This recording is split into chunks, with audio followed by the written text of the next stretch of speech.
안녕하십니까. 5월 30일 OBS 뉴스 오늘 시작합니다. 오늘 함께할 두 분 소개합니다. 박장환 장한대 특임교수, 김대현 시사평론가 자리했습니다. 어서 오십시오. 네, 안녕하세요. 22대 국회가 오늘부터 시작이 됐습니다. 4년간의 대장정 돌입한 여야 개원 첫날부터 날선 신경전을 벌였는데요. 이번 국회 민생과 협치 녹록지 않을 거라는 전망 계속되고 있습니다. 22대 국회의 전망 각 정당의 1호 법안을 통해서 저희가 내다볼까 합니다. 먼저 원내 일당이 된 민주당부터 살펴보시죠. 이재명 대표가 최혜병 특검법의 내용을 보완해서 재발의하겠다. 그러니까 수사 범위를 더 넓히겠다 이런 얘기죠.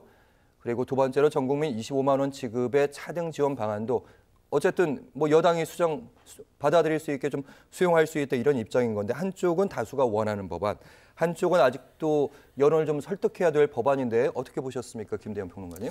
글쎄, 우선 이 두 가지 법안은 지난 21대 때에 이미 한창 논의가 됐고, 다만 정부가 받지 않아서 혹은 대통령이 거부하면서 공전이 됐고 폐기된 법안이고, 이걸 다시 이제 민주당이 새 국회 22대 국회에서 재발의를 통해서 결국은 통과시키겠다. 이건 사실은 이제 강한 의지라고 하는 긍정적인 어떤 평가도 있을 수 있지만, 이게 또 다른 국회의 독주나 아니면 그 민주당의 어떤 목리 정도로 받아들여질 수 있는 부분도 없지 않아 있습니다.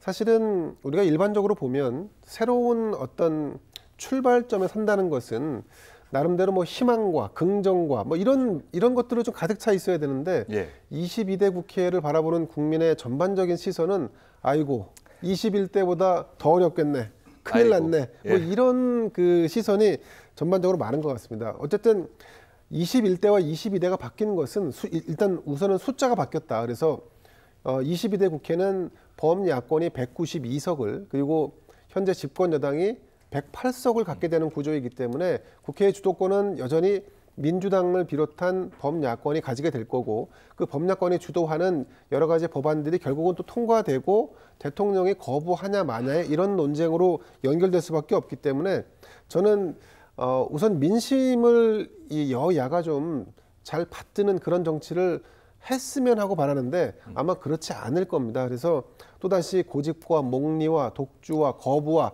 이런 것이 번복된 이른바 난장판 국회가 될 가능성이 높은데, 다만 기대하는 것은 이렇게 팽팽한 긴장감이 깨질 수 있는 순간이 도래할 수 있다는 것. 그건 만약에 민주당 입장에서 본다 그러면, 야당 입장에서 본다 그러면 이재명 대표나 조국 대표의 사법 어떤 판단의 결정이 났을 때 이런 긴장감이 깨질 수 있다라고 보고, 또 반대로 보면 윤석열 대통령에 대한 그 관련된 어떤 특검안이 통과가 됐을 때, 그 거부권이 다시 또 통과가 됐을 때, 그러니까 이런 어떤 긴장감이 깨지는 어떤 그런 상황이 돌출되지 않는 이상 지금 여야가 내놓는 어떠한 법안들이 갖는 의미가 국민들이 바라볼 때는 그렇게 희망 섞인 그런 법안으로 보이지 않는다는 것이 제가 기본적으로 지금 22대를 바라보는 시각입니다. 네, 정치적 큰 사건이 있지 않으면 이대로 쭉 갈 것 같다 이런 말씀이신데, 개원 첫날부터 민주당의 공식 회의석상에서 여러 얘기들이 나왔는데 아무래도 제2외국권 거부권 행사하니까 민주당은 세게 나가는 측면이 좀 있는 것 같은데, 이 자리에서 탄핵이라는 말이 좀 거론이 됐습니다. 그중에서 진성준 정책위원장도 그렇고 박찬대 원내대표도 그렇고 좀 거친 말들이 좀 나왔습니다. 어떻게 보셨습니까? 사실 우리가 대통령에 대한 탄핵이라는 용어가 쉽게 쓸 수 있는 용어가 아닙니다.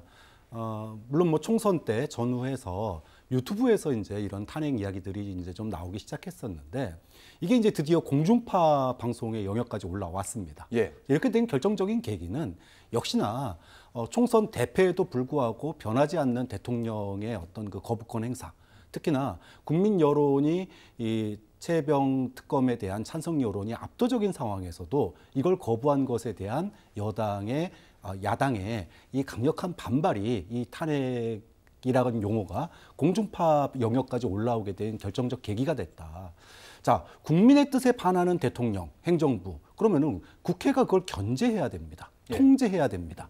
그러면 이걸 갖다가 재의결을 했는데, 역시나 여당은 국민의 뜻을 받들기보단, 국민의힘이 국민의 뜻을 받들기보다는 대통령의 안위, 정권의 안위에 급급했거든요. 결국은 부결이 됐습니다. 자, 이런 상태에서 당선인들 중심으로 야당 국회의원들이 할 수 있는 건 뭘까?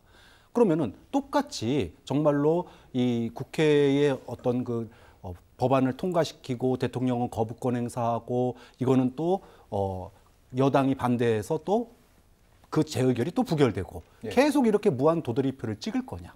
어떻게 대통령을 통제할 것이냐? 국민의 뜻을 어떻게 관철시킬 것이냐?